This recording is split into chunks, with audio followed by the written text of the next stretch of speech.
Okay, another live video just to try to tell you some things that are going on. This one doesn't really relate to Trump versus anyone else, but this is a pretty big story. So let's talk about it for a second. As you guys know, Parler has been in the news a whole lot with the recent stuff that's been going on. So Parler got hacked by a hacktivist, if you will. And he got the data of every single user on Parler, along with every single post that had ever been made by those users. On top of that, he was able to see if they posted pictures or videos from the U.S. Capitol riot. And because pictures and videos contain metadata, unless it's scrubbed before it's posted, because those things have metadata, they include the exact GPS coordinates of where that picture was taken. All of that information has been turned over to the FBI, every bit of it. So a lot of people, like me for instance, saw these people leaving the Capitol building after they had breached it. And I kind of started losing my mind. I was like, what are you doing? They're trespassing. They trashed the place. Why are you just letting these people go free? They're not going to go free.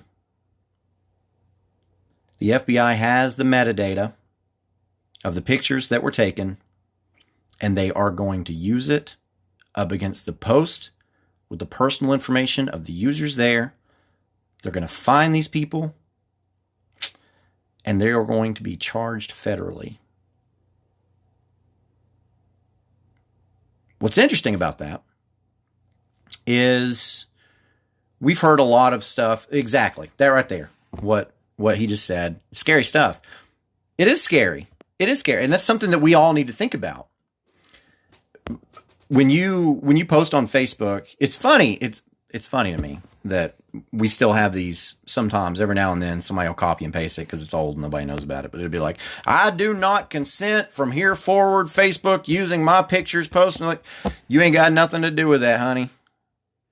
You ain't got nothing to do with that. When you create a Facebook account and you sign their terms of service, that stuff is no longer yours. Anything that you post on Facebook can be used against you if need be. If need be. And if your account is public and you go apply for a job, you best bet a lot of employers out there are going to look at your post histories and things of that nature. So, I deactivated my Facebook. I've not made that any kind of secret. And I know you guys don't care about any of that, okay? One of the reasons why I deactivated my Facebook was because I felt like it was becoming unhealthy for me. And at the end of the day, I've got to look out for me. And so walking away was liberating, and it made me made me a lot happier of a person, to say the least. But another one of those reasons, another reason that went into this, because I had made the decision to step away from Facebook long before that. I only came back because the coronavirus was just going nuts, and I felt like I needed to try to tell people what I had researched about it and found out about it. But another reason is because, man, Facebook's not good. Facebook is not good. And so a lot of these people are coming out and they're saying big tech, big tech, big tech. Okay. We need to talk about big tech, but maybe not for the reason you think. And maybe a little bit for the reason that you think. Because, and I've said this too a lot, and I don't think people realize this. Donald Trump formed his campaign in 2015 from stolen Facebook data. And that's true. Woohoo, now charge the people who burned down half the country, then justice will be served. Politicians didn't care about looting and riots until it was at their front door.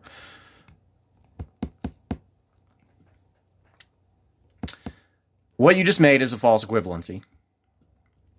Okay? It's called a deflection. You said it's called a whataboutism. And actually, the reason why you're saying this is that politicians didn't care is because that's what the media that you read, said that the politicians didn't care. Okay. What's interesting, and I didn't want to go here, but let's go here really quick because this is a really important topic. Everybody talks about mainstream media, liberal media, mainstream media, and how it's a problem, it's a problem, it's a problem. Not realizing that consuming Fox News is also mainstream media. Okay? And I will sit here and tell you right now that biased media, whether or not it's liberal media or conservative media, biased media is an issue.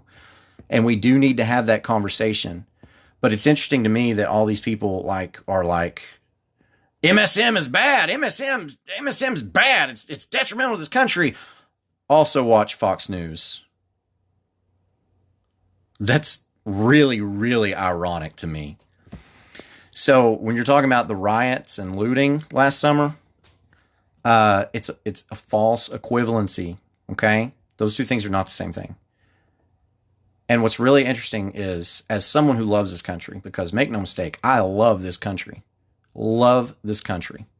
What's interesting to me is like when I saw people breaking into the Capitol and trashing the place, the very first thought that went through my mind wasn't, yeah, but, black people burnt stuff down last summer. And if that was your first thought, you got some issues. And I don't think you love this country as much as I do, if that was your first thought. Because while burning and looting a city and businesses, you're talking about burned half the country down. That also is a gross over exaggeration of what happened. Yeah, you had cities that had violence and looting and rioting. You did. That's not half the country. In fact, someone like you, who's such an advocate for the Electoral College, I'm surprised that you would make that comment, because you said that your case for the Electoral College is so that the cities don't get to determine presidential elections. Then why do you care if these cities are being burnt down? Why do you care about that all of a sudden? I'm sorry, did the Taco Bell in Wartburg get burned down, the courthouse? No, it did not. No, it did not. It didn't affect you at all. It affected those cities that you think shouldn't determine presidential elections. So why do you care about it? The truth is, you care about it because you're more conservative and you think that this has to be a conservative versus liberal thing. Whereas me, this is not a conservative versus a liberal thing. It's not. People breached the United States Capitol and they trashed the place. It wasn't just black people burning down cities. Plenty of white folk doing it too. That was a racist comment. Was it? Was it a racist comment? Because isn't it you making this case that it's Black Lives Matter and Antifa? Huh? And even still, my first thought wasn't, yeah, but some private businesses in big cities got burnt down. Targets in big cities got burnt down. Where was the outrage over the Target getting burnt down? My first thought was, I cannot believe people are doing this to our U.S. Capitol building. And it made me sick to my stomach. Because I love this country. So, back up a little bit, and let's talk about this Parler thing.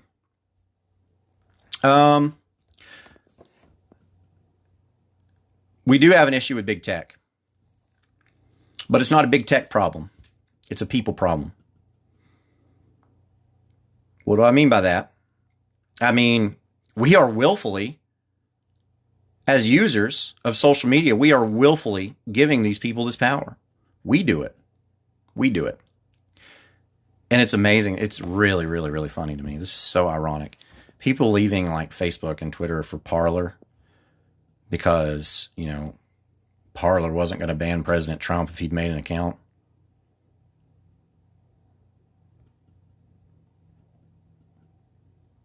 Okay.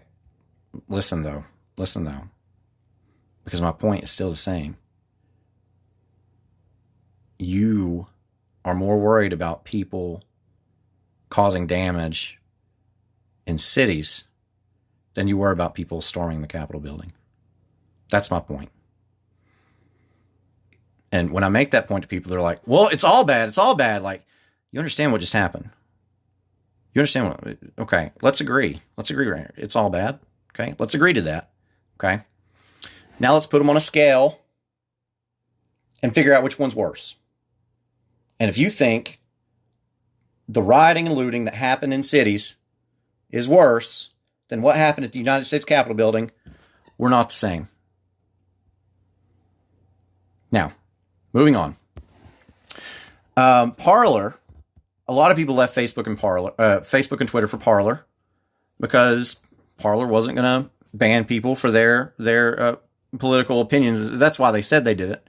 And Parler's the one that had this big data breach and incriminated a lot of people. And so, like the comment first said from Josh, he said, scary stuff. Yeah. Yeah. And you need to be aware and you need to be worried about that. Every single piece of social media that you have, every account that you have, whatever information that you have on that account is in the power of what people are calling big tech. Now, me, I haven't ever really worried about this too much. And the reason why I haven't worried about it is because if people hack my account, if the government is watching me make this video right now, I don't really care. I really don't. I'm not saying anything I'm embarrassed about. I'm not saying anything incriminating. I don't care. Never have really cared. I had a Connect on the Xbox One when I got my Xbox One, and I saw a lot of people online saying like, okay, but what if they hack that Connect? What if they hack that Connect, man? They're going to have a camera in your house. And I'm like, they're going to see me in my underwear sitting in the recliner playing Call of Duty. Like, they're going to turn the camera off. They're going to quit watching. Okay. That doesn't, it doesn't bother me. You shut up. Actually, the truth is, the Xbox versus PS thing is, I bought an Xbox 360 back when I was in college. And the reason why I did that is because more of my friends were playing Xbox than PlayStation. And I just kind of liked it. And I stuck with it. So I went from a 360 to an Xbox One to a Series X. And so nothing against PlayStation. I don't really care. And now what I'm happy about is the cross-platform gaming is expanding. So I will be able to play with people who have PlayStation. Yeah, I don't really care. I am glad, though, that the cross-platform thing is happening more and more often. But it's something to consider. It's something to consider. And I shared a status about this, and I think this is something we need to talk about. Twitter CEO Jack Dorsey came out and said that he was defending himself for banning Donald Trump, but said that he understood the gravity of the situation. And that is massive because as you saw, I'd say you've seen it. Twitter's market share, they lost like $5 billion or something like that in market share after banning Donald Trump from Twitter. Like, that's a really big deal. And I don't know a lot about the stock market. I don't do it. I don't read about it. So I'm not going to pretend to know about it. But it could be that a lot of conservatives are on Twitter and maybe they're afraid that people are going to boycott it. And honestly, I like social media for what it is. I like what it can do to bring people together. I don't like social media and that how it helps, also tear people apart. But you need to be aware that your stuff, I don't care how private you put your account, that stuff's not private to the server that owns the account. Okay. Twitter, Facebook, they can rummage through all of your private messages. They can look at all of your pictures. They can do all of that. Okay. And you need to be aware because these people who breached the Capitol and posted on Parler, the FBI knows it, and they're coming for those people. So just something to keep in mind. Trump did have some funny tweets, though. I'm not going to deny that Trump had funny tweets. He did. He really did. He can be a really funny guy. What was it? The correspondence dinner that they had when Obama was presidency or was president. And, he told that joke because he was campaigning against Hillary Clinton. And he told that joke that, he passed Hillary in the hallway and Hillary said, "Pardon me." And Trump, he made a comment like, I'll think about it or something like that. Like that's really funny. So, he had some funny tweets too, but that was the message that I wanted to get across. Yeah. Don't post those things if you did something incriminating. That was the point that I wanted to get across. Again, these videos don't have to be live because I save them. I'll post them anyway. And I'll try to put a description of what the post is about. That way, people can decide whether or not they want to watch it or not. Because my big thing is, and I hope people realize this, like I'm not trying to be pro-Democrat, pro-Republican, pro-conservative, pro-liberal. I'm not. I'm trying to give you the things that I think are important and the things that you should feel like are important, because I feel like that's my job as someone who, reads a lot. I read not like books and stuff, but like I read a lot of news, and I try to stay up to date as much as I can on a lot of different things. And, if you have a question about something and I don't know anything about it, I will tell you, I don't know anything about that, but I'll look into it for you if you want me to. And that's how I feel about it. If I don't know enough about a topic to give an opinion to you, I will not give you an opinion. I promise you. But I will look into it more if you want me to, and you want to know how I feel about things. Shoot me a message. I'll do it. So that's all, folks. Thanks.